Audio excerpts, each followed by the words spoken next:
사회주의. 신종 코로나 바이러스가 계속 확산되고 있습니다.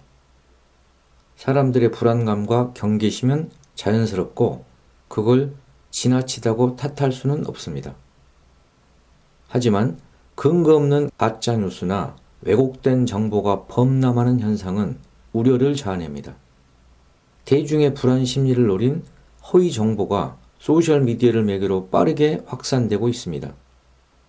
중국에서 거리에 쓰러지는 사람의 영상이 신종 코로나 탓인 것처럼 확산되는가 하면 바라보기만 해도 전염된다는 등의 괴담이 유포되고 정보를 가장해 클릭을 유도하는 스미싱 메시지가 퍼지는 지경입니다. 가짜뉴스는 주로 선거와 정치 영역에서 기승을 부렸는데 최근 괴담은 사회 전 분야가 위협당하고 있다는 걸 보여줍니다. 신종 코로나 바이러스에 대한 방역만이 아니라 가짜뉴스 바이러스 방역도 시급한 상황입니다. 거짓 정보를 퍼뜨리는 가짜뉴스가 공중보건을 심각하게 해치기도 합니다. 미국은 2000년 홍역 퇴치국 선언을 했으나 지난해 홍역 집단 발병 사태로 심한 사회적 홍역을 알아야 했습니다. 홍역 백신이 자폐증을 부른다는 거짓 정보가 이 사태를 유발한 주요 원인의 하나였습니다. 많은 사람들이 유튜브, 페이스북 같은 소셜미디어를 통하여 백신 유해설을 접하고 그것을 맹신한 나머지 백신 접종을 기피한 탓이었습니다. 질병에 대한 공포증이 질병보다 더 파괴적일 수 있습니다. 공포증은 불안장애의 한 유형입니다. 공포가 불합리하고 그 공포가 위협적이지 않을지라도 공포증에 사로잡히면 스스로 제어하기 어려운 상황에 빠집니다.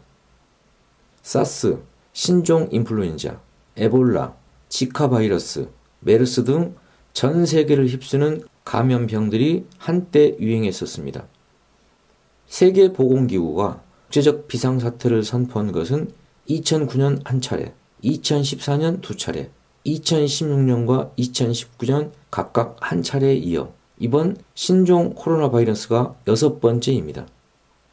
11년 새에 비상사태가 6번이나 선포되었습니다. 감염병 유행은 새삼스러운 사태가 아니며 호들갑을 떨면서 충격과 공포를 조장하거나 질에 겁을 먹고 공포증에 사로잡힐 일이 아님을 알 수 있습니다. 미국에서 독감으로 어린이 54명을 포함해 총 8,200명 이상이 사망했다고 미국 CNN 방송이 지난달 30일 보도했습니다. 미 질병통제예방센터는 2019년에서 2020년 독감 시즌에 미국 전역에서 1,500만 명이 감염되고 8,200명이 사망했다고 밝혔습니다. 독감 합병증으로 병원에 입원한 환자도 14만 명을 넘어섰습니다. 질병통제예방센터는 미국에서 매년 독감으로 최소 12,000명이 사망하는 것으로 예측하고 있다고 CNN 방송은 전했습니다. 미국에서 유행하고 있는 독감은 전염성이 강한 급성 호흡기 질환입니다. 전문가들은 최근 확산 추세로 볼 때 10년 만에 최악의 독감이 될 수도 있다고 경고하고 나섰습니다. 전문가들은 이번 독감이 6만 1,000명이 사망하고 4,500만 명이 감염된 2017년, 2018년 독감 시즌만큼 치명적일 수 있다고 경고했습니다.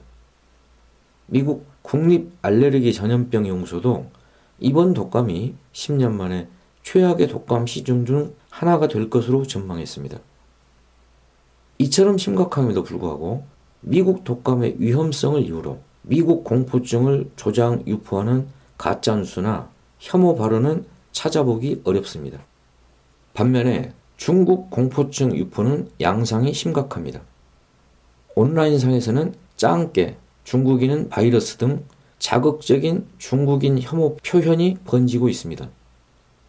길을 가던 중국인에게 꺼져라고 소리치고 중국인 출입 금지를 내건 식당도 등장했습니다.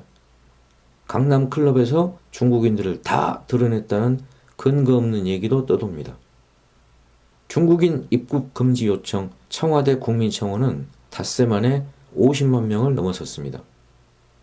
모든 형태의 인종차별 철폐에 관한 국제협약은 1965년 12월 21일에 유엔 총회에서 채택되었으며 1969년 1월 4일에 발효된 유엔 협약입니다. 한국은 1978년 12월 5일에 이 협약에 가입하였습니다. 이 협약은 인종주의 전파, 인종적 증오 고치, 특정 인종에 대한 폭력 행동 선동을 금지하고 처벌해야 한다고 명시하고 국가 또는 공공단체가 인종차별을 촉진하거나 고무하는 것을 금지하고 있습니다.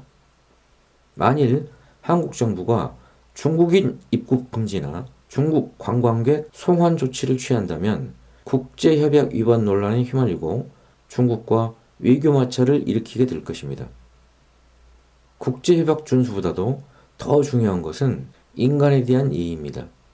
특정 국가나 특정 인종에 대해 적대감을 퍼뜨리고 혐오감을 부추기면서 낙인과 배제를 조장하는 것은 반인륜적인 증오 범죄의 다름 아닙니다. 배회주의라는 혐오와 배제의 바이러스가 어쩌면 신종 코로나 바이러스보다 더 무서운 바이러스일 수 있습니다. 신종 코로나 바이러스 퇴치가 시급하듯이 우리 사회의 뿌리 깊은 배회주의의 바이러스 퇴치도 그에 못지않게 절실합니다. 이 바이러스를 근절하지 않는다면 또 다른 사회적 소수자와 약자를 표적 삼아 혐오와 배제를 부추기는 현상이 끊이지 않을 것입니다. 소수자를 향한 혐오 표현이나 특정 집단을 겨냥한 인종차별적 표현에 가장 큰 영향을 미치는 집단의 하나가 정치인입니다. 정치인과 같이 공적 권위를 가지는 공인이 혐오와 배제의 발언을 유포하게 되면 여론에 지대한 영향을 미치게 마련입니다. 그런 점에서 자유한국당이 우한 경유 외국인 입국 금지 입법과 중국 관광객 송환을 주장하는 것은 무책임한 선동으로 비난받아 마땅합니다. 아무리 총선을 앞두고 있다지만 일부 정치인들이 가짜뉴스 유포와 혐오 표현에 편승하다 못해 공포증을 조장하고 배회주의 선동에 앞장서는 것은 정말 개탄스럽습니다. 이런 저질 정치인이 신종 코로나 바이러스보다 우리 사회에 더 유해한 바이러스라고 해도 지나친 말이 아닙니다. 신종 코로나 바이러스 퇴치가 시급합니다. 동시에 혐오와 배제의 배회주의 바이러스를 유포하는 악성 정치인의 영구 퇴출 역시 절실한 과제입니다.